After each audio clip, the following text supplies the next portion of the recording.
what if everything you've ever been taught about setting boundaries with toxic people is actually a mathematical failure? Oh, wow. Yeah. Like, just think about that for a second. Because today, we are looking at human conflict, but not through the lens of psychology, you know? We're looking at it through the cold, hard, unfeeling lens of physics. Right, which is a wild shift. It really is. And I promise you, by the time we finish this deep dive, the way you look at, well, the most exhausting people in your life, it's going to permanently change. It kind of has to change, honestly, because the current paradigm is clearly burning everyone out. Totally. Like, if you look at how human beings currently handle interpersonal conflict, whether that's in a boardroom or a neighborhood association or just the digital trenches of social media, we are universally exhausted. Yeah, everybody's just tired. Exactly. We are applying treatments to a disease that we fundamentally misunderstand. Okay, let's unpack this. Yeah. Because what we have our hands on today is a really fascinating set of source materials. It's incredible. It's this collection of field notes written from a very specific, almost science fiction perspective. It's titled The Alien Anthropologist. Right. And the author essentially asks, like, if an incredibly advanced non-human intelligence were to observe how humans handle toxic actors and social chaos, what would they write in their observation log? Which is such a great framing device. It's so good. And the mission of today's deep dive is to use those exact notes. Yes. To fundamentally rewire how a person listening to this right now, how you defend your own mental and social networks. Yes. We are going to abandon traditional psychology completely. Which is, a massive leap for most people. Oh, huge. Because traditional psychology focuses intensely on motivation, right? When we encounter a toxic person, our first instinct is to play amateur psychologist. Right. We're always like, why are they doing this? Exactly. We ask, is it childhood trauma? Is it a personality disorder? Are they a narcissist? Are they just insecure? We want to diagnose them. We do. But the source material we are examining today suggests that this psychological autopsy is exactly why we are failing to protect ourselves.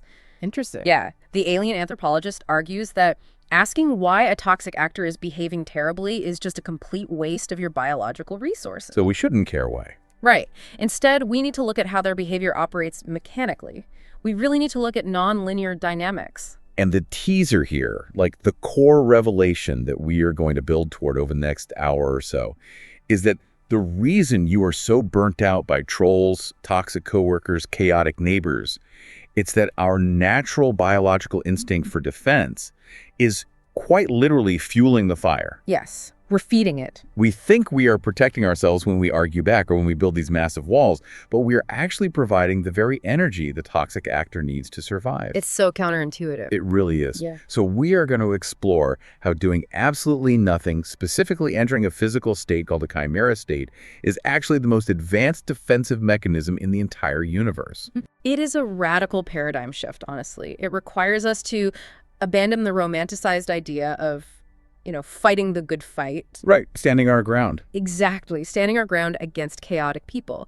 We have to replace those biological urges with a highly strategic, mathematically sound withdrawal of energy. Okay, so let's start by looking at why our default settings are so completely broken. Before we get into the advanced physics of this Chimera State, we really need to understand the trap we're all currently living in. Yes, observation 04C. Exactly. The anthropologist's notes state very bluntly that human communities, whether that is a digital platform, a physical neighborhood, a corporate workplace, they have a fatal misunderstanding of network defense. Right. The premise established early in the notes is that when a human community encounters what the author calls a highly transactional toxic actor, our biological instinct is to generate friction. Let me stop you there, because friction is a word we use casually all the time, right? Like, oh, my boss and I have some friction. Right. We use it to mean conflict. Yeah. But the source text is using it in a very literal, mechanical sense here. Absolutely. The text actually lists out the tactics we all use when a chaotic element enters our space. And we all do these. We do. We attempt to fight the virus. We argue with the troll in the comment section. We build complex 50-page HR behavioral policies to box in one bad employee. Oh, yeah. We raise our voices to drown out the noise in a meeting. And I think most commonly, we armor up. We put on our emotional armor. Right. And every single one of those actions is a friction-generating mechanism. The friction-generating mechanism. Yeah. The author is observing us from this detached alien perspective and noting that we view a toxic actor like a biological virus. Which makes sense to us. It does. In biology, if a virus enters your body, your immune system generates white blood cells to attack it. Right. It creates inflammation. It raises your body temperature to literally burn the virus out. That is a biological war of attrition. But the alien anthropologist says this is the completely wrong metaphor for social dynamics. A toxic actor in a social network is not a biological virus. According to the text, the toxic actor is a friction engine. A friction engine. Man, I love that imagery. Yeah. But we need to break down how that actually works mechanically. Sure. Because if I'm dealing with someone who is constantly starting drama, I don't naturally think of them as an engine. I think of them as, well, a problem to be solved. Right, but let's define what an engine requires to run. It requires fuel, and it requires combustion, a transfer of energy. Okay. A friction engine is highly transactional. This means the toxic actor does not, and actually cannot, operate in a vacuum. Like they need us. They desperately need you. A toxic person screaming in an empty room eventually stops because there is no transaction occurring. There is nothing to push back against. Oh, wow. They literally run on the heat of the community's reaction. Every time you draft a devastatingly logical 3-paragraph reply to a troll. Right. Every time a neighborhood association holds a 3-hour emergency meeting to deal with one homeowner who keeps violating the rules. Yeah. Every time you build a metaphorical wall of armor to defend yourself, you are generating friction. And in physics, friction generates heat. Exactly. And heat is kinetic energy. Wait, let me push back on this because this goes against every self-help book ever written about boundaries. Oh, no, it does. Are you telling me that by putting on armor, by actively defending myself and setting a rigid boundary, I am actually feeding them? Yes. That feels incredibly counterintuitive. Like if someone swings a sword at me, my biological instinct is to raise a shield. Of course it is. How is protecting myself a mathematical failure, like the text calls it? This is where we have to separate emotional logic from physical logic. Okay. When you raise a shield to block a sword strike, what happens at the exact moment of impact? Well, there's a collision. A massive clang. Sparks, maybe? I feel the shockwave travel down my arm. Exactly. That shockwave, that sound, that resistance, that is a transfer of energy. The friction is the connection. Oh, wow. The friction is the connection. Yes. The toxic actor, this friction engine, feels alive and validated because they felt the impact of your shield. They swung their weapon, and the universe, in the form of your shield, pushed back. Right. That resistance is the exact fuel they run on. If you hadn't raised the shield, if you hadn't provided a rigid surface for them to strike against, there would be no impact. There would be no transaction. None. Their energy would simply swing through the empty air and pull them completely off balance. Okay, I want to build a sandbox scenario here to really ground this, because the abstract physics is fascinating, but we need to see it in the real world. Let's do it. Let's invent a guy. We'll call him Gary from the Homeowners Association. Every neighborhood has a Gary. Literally every single one. Right. So Gary spends his days measuring the grass height of his neighbor's lawns with a ruler. He sends these passive-aggressive emails about the exact shade of beige your mailbox is painted. Oh, sounds awful. He thrives on finding minor infractions and blowing them up into massive neighborhood-wide disputes. Now, my instinct, if Gary comes after me, is to armor up. Naturally. I pull up the bylaws. I take photos of his own unkempt bushes to prove him a hypocrite. I draft a furious email CCing the entire neighborhood.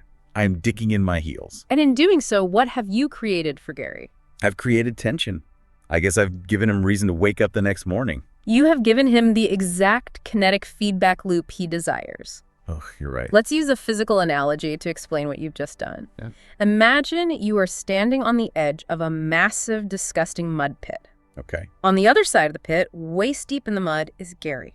He is thrashing around, covered in filth, generating just total chaos. Sounds about right for Gary. Gary takes a thick, muddy rope and throws the end over to you, and he starts pulling. Okay, so my immediate biological drive for defense tells me to plant my feet, grip that rope as hard as I can, and pull back. Because I have to pull back to keep from being dragged into the mud pit with him. I armor up my hands. I lean my entire body weight back. But look at the physical mechanics of that scenario. How? By planting your feet and pulling back on the rope, you have created a rigid connection. You are now physically entangled with the chaotic actor in the mud. Yeah. And more importantly, because you are pulling back with all your might, you are providing the exact countertension Gary needs to stay upright on his side of the pit. Oh my. Without your resistance holding the rope taut, Gary would just fall backward into the mud under his own weight. The friction is the connection. The only way I can actually be pulled into the mud is if I stubbornly hold on to the rope. Precisely. The moment I let go, the tension disappears, and Gary just falls over. Exactly. So I have to ask you, looking at the Alien Anthropologist notes, why is it that human beings are so deeply convinced that armoring up and pulling back on that rope is protection? Like, why is our instinct so wrong? If we connect this to the bigger picture, it goes back to our fundamental evolutionary misunderstanding of what a network is. How so? Well, for thousands of years, human survival depended on tribal cohesion. Right, staying together. Right. We think of ourselves and our communities as physical structures that need to be fortified against invaders. We view our social bonds, our workplace cultures, our digital spaces as castles. Like we're constantly under siege. Yes. So when a toxic actor breaches the gates, the community exhausts itself trying to protect its entanglement by behaving like rigid armor. We double down. We do. We think that if we make the HR rules strict enough, if we ban enough words on the forum, if we shout loud enough in the HOA meeting, we can create an impenetrable shell. But the text points out the fatal flaw in that logic. Armor is rigid. And in physics, rigid structures transfer energy perfectly. Yes, exactly. When a community rigidifies to fight a toxic actor, it turns itself into a massive, highly conductive surface. The community thinks it is building a quarantine zone, but it is actually building a megaphone that directly fuels the very chaos it wants to stop. So the friction engine doesn't care if the friction is positive or negative. It absolutely doesn't care. It doesn't care if you are agreeing with it or furiously disagreeing with it. It only cares that there is heat. It's blowing my mind because it completely recontextualizes how we interact with the internet. Right? Like every time I've gotten into a heated debate online to quote unquote set the record straight or to call out someone acting in bad faith, I wasn't being a noble defender of truth. No, you weren't. I was literally just throwing coal into their friction engine. I was doing exactly what they needed me to do to validate their existence in that space. I was holding the rope. You were providing the kinetic feedback loop, and as the author of these notes observes, the result of this biological defense mechanism is always exactly the same. The healthy community completely exhausts its energy reserves, while the chaotic virus thrives and multiplies. The harder you pull on the rope, the stronger the friction engine gets. So if our biological instinct of creating friction and armoring up is a mathematical failure, what is the alternative? That's the big question. Because we can't just let Gary from the HOA tow our cars, Yeah. right? We can't just let an internet troll destroy a community forum. No, we can't. The source text tells us we have to look entirely away from biology and deeply into the realm of physics to find a working solution. That's right. And to understand the solution, we first have to understand a massive mistake that human physicists made for decades when looking at complex systems. Okay. It's a mistake that perfectly mirrors the mistake we make in our social lives. The text dives into the concept of a highly entangled network of identical oscillators. Let's make sure we ground that concept. We need to explain exactly what an identical oscillator is in this context without getting lost in the mathematical jargon. Sure, yeah. Think of an oscillator as anything that operates on a continuous rhythm, a cycle, or a frequency. Okay, like what? A pendulum on a grandfather clock swinging back and forth is an oscillator. A firefly flashing its light on and off in the dark is an oscillator. Oh, I see. Even the pacemaker cells in your physical heart beating in rhythm are oscillators. Okay, got it. Now, in sociological terms, an oscillator is simply an individual person going about their daily routine, vibrating at the general frequency of their community's social norms. Okay, so you wake up, you get your coffee, you go to work, you say hello to your neighbor. Right. That is your rhythm. So imagine a massive network of these, like a wall covered in 1,000 grandfather clocks, Yeah. a forest filled with 10,000 fireflies, or in human terms, a massive online forum, or a mid-sized corporation with 500 employees. We are all individual oscillators making up a massive, entangled network. Exactly. Now, for a very long time in the history of physics, dating all the way back to Christian Huygens in the 1600s observing pendulums, up through the mid-20th century, scientists held a strict mathematical assumption about how nonlinear dynamics worked in these massive networks. Okay, what was the assumption?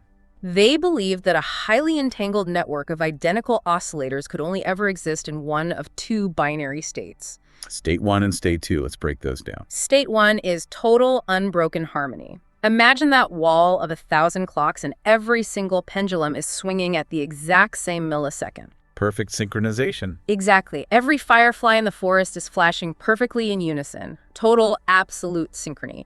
Everyone is on the exact same page. Okay, and State 2. State 2 is the exact opposite. State 2 is total, shattered chaos. Every pendulum is swinging at a random interval. Every firefly is flashing out of rhythm. It is absolute noise and disorder. Here's where it gets really interesting, because the old assumption in physics was that there was absolutely no middle ground. Right.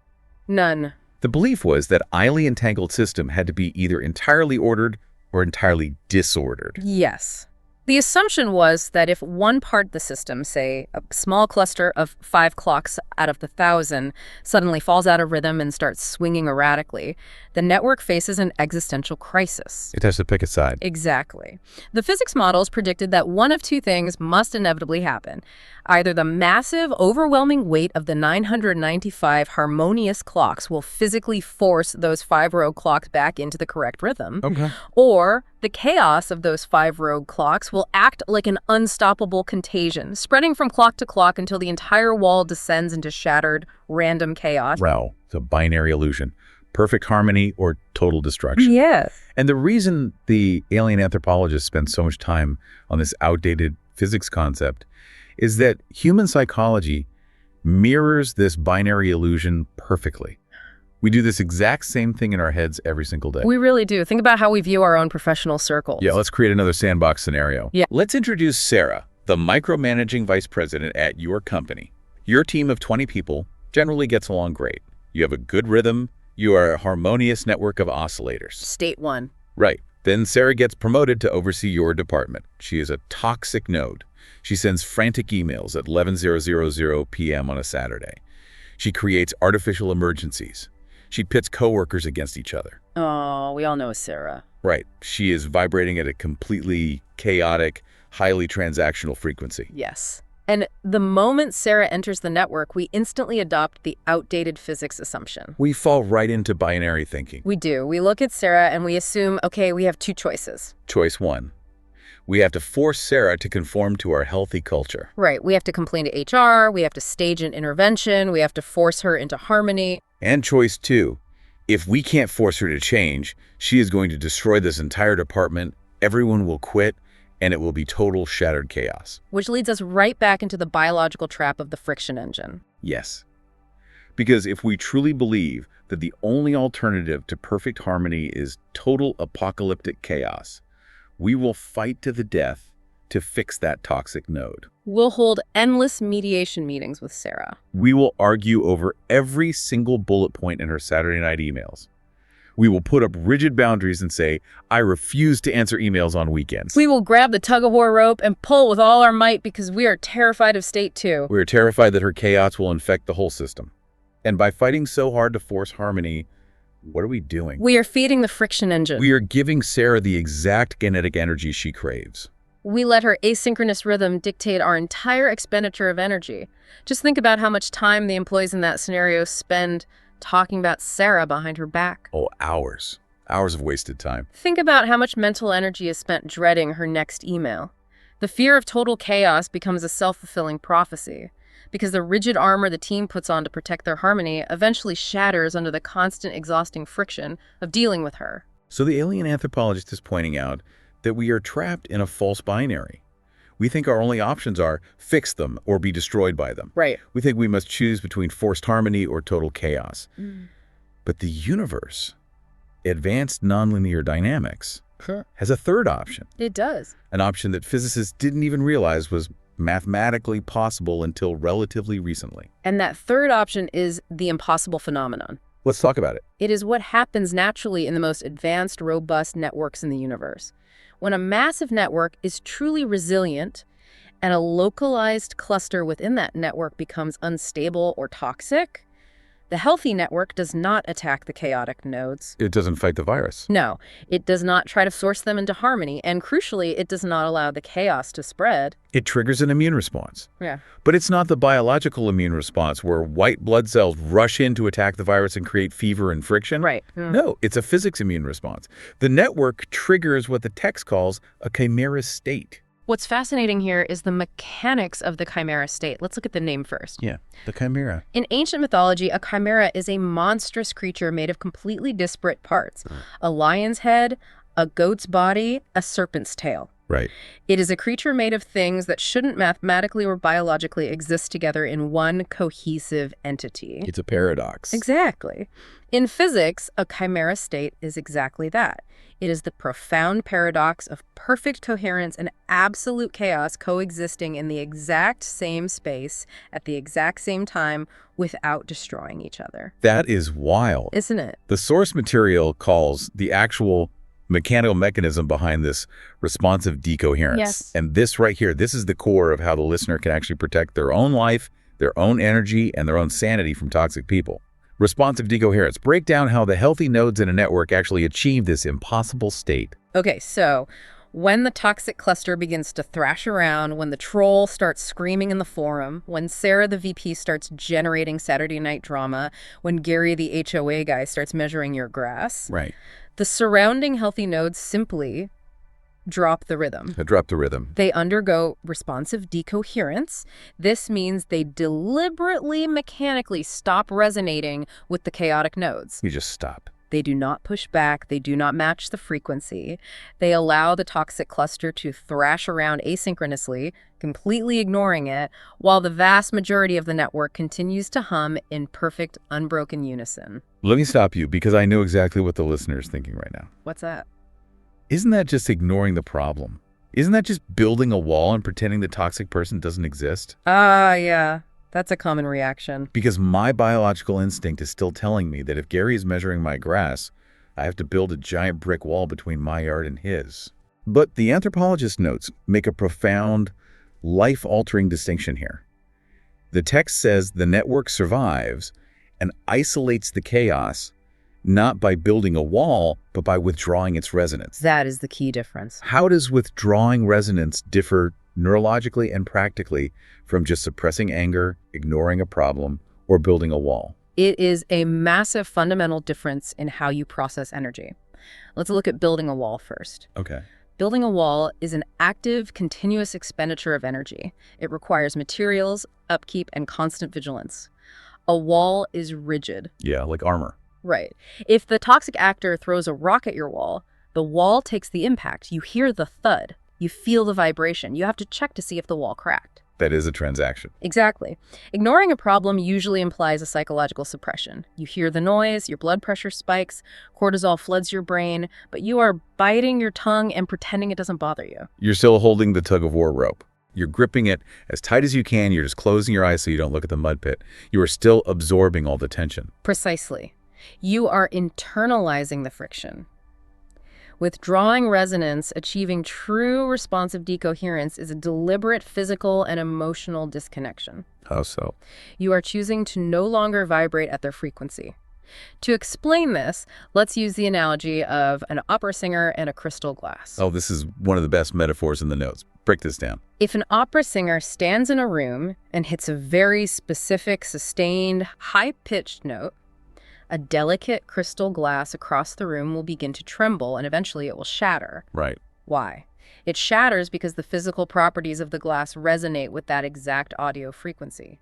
The glass actively absorbs the acoustic energy until it breaks. Okay, that makes sense. Now, how do you protect the glass? The biological instinct is to build a soundproof wall around the glass or to attack the opera singer to make them stop singing. Which is friction. Right. But physics offers a third way. If you change the fundamental frequency of the glass, perhaps by adding a small amount of water to it or changing its shape, The opera singer can stand inches away and scream that exact same high note all day long, and the glass will not even vibrate. The glass doesn't need a wall to protect it. No wall at all. It simply doesn't resonate. It doesn't absorb the energy. Exactly. The toxic node in a chimera state is isolated purely because nothing in the surrounding environment is reflecting its energy back to it. Wow. The opera singer is exhausting their lungs, generating massive amounts of acoustic chaos, but the glass remains perfectly still. Glass just goes, that's a nice chaotic note you're singing, but I'm vibrating at a different pitch today. I'm full of water. Yes. The acoustic energy washes over the glass and dissipates harmlessly into the ether. It doesn't land. The transaction is fundamentally denied. And because the transaction is denied, the chaotic node is trapped in its own isolated pocket of noise. It cannot spread the contagion. The rest of the network continues to hum along. That's the chimera state in action. Yeah. The chimera state proves, mathematically, that you do not need perfect, sweeping harmony to have a stable network. That's so freeing. It is. You do not have to fix Sarah the VP. You do not have to vanquish Gary from the HOA. You can have a stable, beautiful, deeply entangled life with pockets of absolute thrashing toxicity right next to you, provided you learn how to physically and emotionally withdraw your resonance from them. Which perfectly transitions us into the practical application. We need to move from abstract physics to the messy reality of human relationships. Let's do it. The notes dedicate a massive section to this, titled The Circuit Breaker. Right. The Alien Anthropologist frames this specific tactic, learning to trigger a chimera state on demand, as the ultimate survival manual for a very specific type of person. Yes, and the text describes this person perfectly. It says this is for a small percentage of humans attempting to build deeply entangled, non-transactional lives in the middle of a hyper-capitalist world. We need to look closely at that phrase, hyper-capitalist world. Let's do it, but, maintaining strict impartiality here. Of course. The anthropologist uses this term not as a political critique, but as an impartial description of the environment we inhabit. Right. They are describing a socioeconomic ecosystem where almost everything is viewed as an exchange of resources. We live in an economy of attention, an economy of outrage, an economy of emotional labor. It's all trade. Yes. In this framework, human interactions are frequently reduced to mere transactions. Right. I give you a click on your article, you give me a 3-second dopamine hit. I give you my outrage in the comments, you get algorithmic engagement and ad revenue. Exactly. Or in the office with Sarah the VP, I perform extreme stress to prove I'm a team player, and she rewards me with fleeting praise.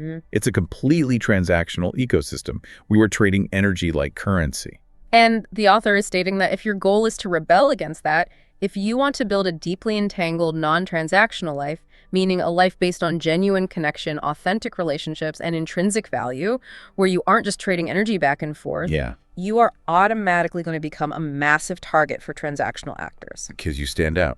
Friction engines will look at your rich, peaceful, entangled network, and they will see a battery. They will try to extract your energy to fuel their own chaos. And to defend against this extraction, the text gives us a severe warning against two very common, very extreme approaches that humans usually default to. Yes, two fatal extremes. The first extreme is permanent, unconditional empathy. The second extreme is building a thick, rigid wall of isolation. Let's tackle empathy first. This is going to be tough for a lot of listeners to hear. It is, because society usually tells us that empathy is the ultimate untouchable moral good. We are taught that if we just empathize enough, we can heal anyone. Right. But the anthropologist notes say permanent, unconditional empathy applied to a friction engine will absolutely destroy you. Why? Because empathy, by its very biological and neurological definition, requires resonance. There's that word again. Yes. To truly empathize with someone, your brain uses mirror neurons. You have to literally tune your internal emotional frequency to match theirs so you can feel what they are feeling. Okay. It is a beautiful, vital mechanism for connection between healthy cooperative nodes. But when you apply permanent, unconditional empathy to a highly transactional, toxic actor, you are turning your own nervous system into a superhighway for their chaos. A superhighway. Man, that is bleak but accurate. It is. Think about Sarah the VP sending that frantic Saturday night email. If my default response is unconditional empathy, I might think, oh, Sarah must be under so much pressure from the CEO. She must feel so insecure and overwhelmed. I need to show her I support her. Right, you want to help. So I tune my frequency to match her anxiety. I reply to the email. I validate her panic. And by doing so, you have invited her chaos to travel directly into the center of your own network. You didn't just hold the tug-of-war rope, you tied it around your own waist. Oh, wow. You have actively become the crystal glass vibrating at the exact pitch of her screaming. That is such a vivid image. The virus didn't have to fight its way past your defenses. You paved a 6-lane superhighway for it. You offered up your own precious kinetic energy for her friction engine to consume. This explains so much. This is exactly why highly empathetic, deeply caring people often end up feeling the most completely drained, burnt out, and destroyed by toxic actors. Exactly. The toxic person isn't magically stealing their energy. The empathetic person is voluntarily acting as the battery for the friction engine under the misguided belief that they are helping. Empathy is a connective tool. You should never deliberately connect yourself to an engine that is designed to burn your resources. Okay, so if the superhighway of unconditional empathy is a fatal trap, the natural wounded reflex is to swing to the opposite extreme. The thick, rigid wall of isolation. A brittle fortress. Right, the text says this will make you brittle. We touched on this earlier with the shield analogy, but let's run Gary from the HOA through this scenario. Okay, let's see how Gary fares. You try to be a good, empathetic neighbor to Gary. You try to understand his obsession with lawn height. You get burned. You get exhausted. Naturally. So you snap. You say, fine, I am done with this neighborhood. I'm done with people. You install 8 security cameras pointing at Gary's house. You build the 10-foot privacy fence. You stop going to the community block parties. You build a fortress. Right. Why does the anthropologist say this also completely fails? Because a fortress is static armor. And as we established with the laws of physics, armor creates a rigid binary connection. Okay. When you build a thick wall of isolation, you are unconsciously defining your entire existence by the thing you are trying to keep out. Your wall, your cameras, your refusal to attend block parties, they only exist in relation to Gary's threat. The friction is the connection again. Oh. Even if I never speak to him, my entire architectural and social life is being dictated by his behavior. Exactly. You are still entangled, just negatively. And physically speaking, rigid structures are incredibly brittle. They cannot bend. They cannot adapt. If Gary continuously hurls minor infractions and kinetic energy at your rigid wall, eventually that wall will crack. It will shatter. Because it's absorbing all that energy. Right. When you live behind a brittle fortress, you are forced to live in a constant state of hypervigilance, waiting for the structural integrity to fail.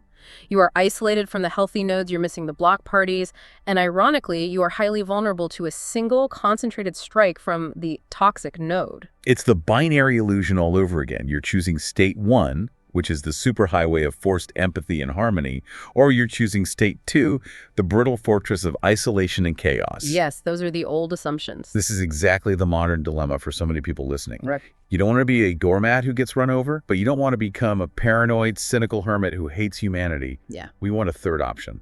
Which brings us to the climax of the field notes. The actual practical step-by-step deployment of responsive decoherence in your everyday life. How to achieve the Chimera State. Yes. The text refers to this real-world technique simply as going slack. Going slack. Let's break down the mechanics of this because it is the ultimate defense. How do we physiologically and socially go slack? Well, the source notes that when a transactional frequency of friction engine enters your space, it usually attempts to hook you using one of 3 specific tactics. Okay, what are they? It demands outrage, it forces a binary choice, or it attempts to extract your energy. Let's examine those 3 tactics closely because they are the hallmark signatures of a friction engine.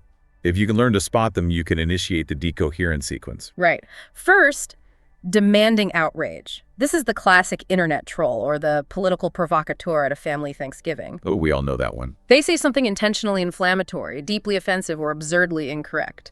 Crucially, they do not actually care about the subject matter. They only care about the heat of your anger. Right. Outrage is a massive, instantaneous transfer of energy. When you feel that spike of hot anger in your chest, that is the hook. Okay, what's the second tactic? Second tactic, forcing a binary choice. You are either completely with us or you are a traitor against us. Oh, I see that everywhere. If you don't publicly condemn this specific thing, you must actively support the evil opposition. We see this everywhere. In office politics, in social media activism, in family disputes. It's a tactic designed to force you to grab an end of the tug-of-war rope. Exactly. It artificially denies you the ability to simply not play the game. And the third tactic. Attempting to extract your energy through manufactured crisis. Manufactured crisis. This is the chaotic acquaintance who constantly crisis dumps on you. Every day is a new emergency, but they never actually seek a solution. They don't want advice.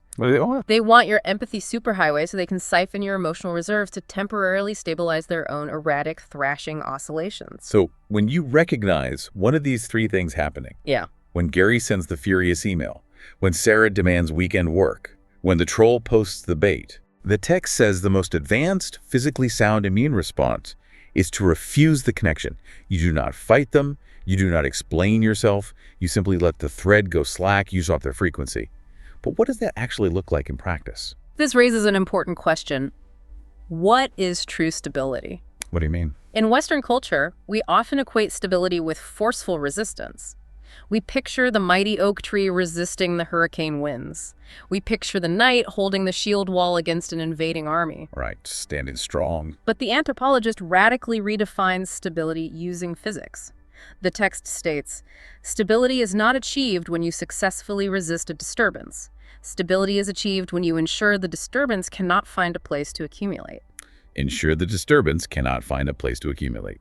I want to highlight the incredible imagery the author uses here, because it is the perfect visual for the concept of going slack. It really is. The text says when you drop their frequency, you let them swing their battering ram at a fog bank.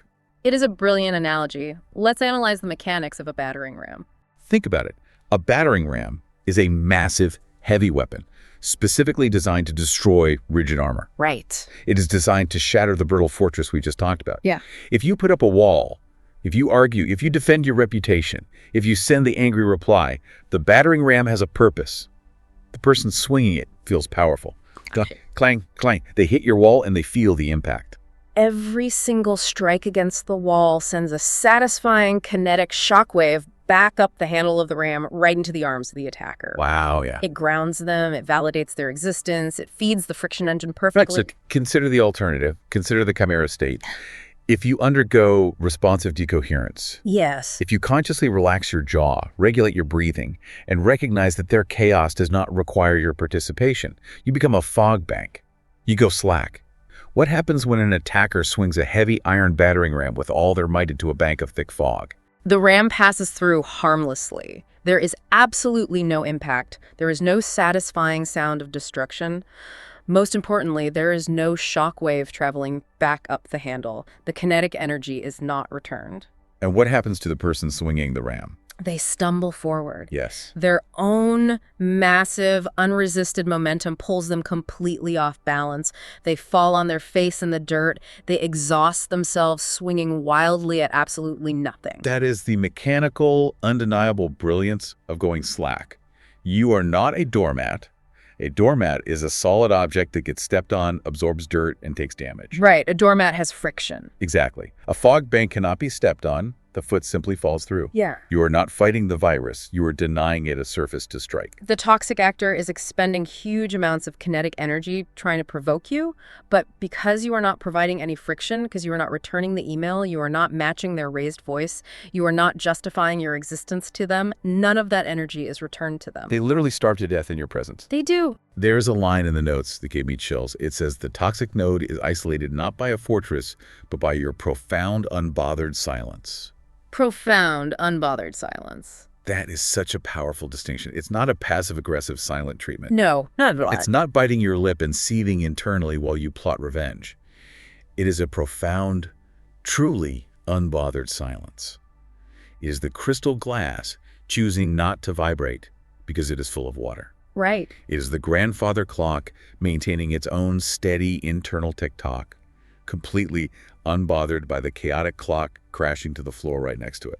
And the most beautiful part of the Chimera State is that because you have not built a wall, you remain entirely open, permeable, and deeply entangled with the healthy nodes in your network. You don't have to cut yourself off from the world. You haven't isolated yourself at all. you can still experience profound empathy, joy, and connection with the people who operate on healthy, non-transactional frequencies. You have simply selectively dropped the rhythm for the toxic cluster. The chaos and the coherence coexisting. Yes, the chaos of Sarah or Gary and the coherence of your life are coexisting in the exact same space, but they are no longer interacting. You are a fog bank to them and a solid foundation to everyone else. So to synthesize this incredible journey we've taken through the Alien Anthropologist's field notes. Yeah, let's wrap this up. If you want to survive, if you want to protect your peace in a world that is constantly demanding your energy, we have to fundamentally abandon our biological instinct to act as a friction engine. We have to stop. When faced with toxicity, when that troll leaves a nasty comment, when Sarah the VP tries to start Saturday night drama, when Gary measures your grass, do not choose the superhighway of unconditional empathy. Do not invite them in. No superheroes. And do not choose the brittle fortress of isolation. Do not build your life around keeping them out. Choose the third option. Choose the Chimera State. You must recognize that your burning desire to fix them, your urge to debate them, or your instinct to aggressively block them out are all just different, exhausting ways of holding onto the tug-of-war rope. You're just holding the rope. The physics of nonlinear dynamics tell us unequivocally that the only way to neutralize a chaotic oscillator is to withdraw your resonance. So here is the call to application for you, listening to this right now. Listen closely. Tomorrow, or perhaps even an hour from now, someone is going to test you. The very next time someone attempts to force a binary choice on you, the next time a headline demands your immediate outrage, the next time an acquaintance tries to extract your emotional energy to fuel their own chaotic friction engine. It's going to happen. I want you to visualize the physics of the interaction. Recognize the transaction for what it is. See the heavy iron battering ram they are carrying. And whatever you do, do not build a wall for them to hit. Do not fight the virus. Drop the rhythm. Let the thread go completely slack. Become the fog bank. Let their own unregulated momentum carry them right past you. Let them starve in the profound silence of their own unreciprocated chaos. Perfectly said. But as we wrap up this deep dive, I want to leave you with a final lingering question to ponder on your own. Oh, here we go. It's something that builds on the physics framework of this entire source material, and it's a little unsettling. Okay. We've established that transactional actors are engines that run on the heat of our reactions. And we've learned that if we all learn to trigger a chimera state and go slack, we can starve them of that kinetic feedback. Right. But in physics, energy cannot be created or destroyed, only transformed. So what happens to the toxic actors? Unspent, chaotic energy. Wow. When a battering ram swings through a fog bank and hits absolute nothing, does the wielder simply collapse from their own unregulated momentum and fade away into obscurity? Or do they mutate? That's a scary thought. Driven by the sheer desperation of starvation, do these friction engines mutate to seek out entirely new, incredibly subtle frequencies of manipulation that we haven't even learned how to measure yet?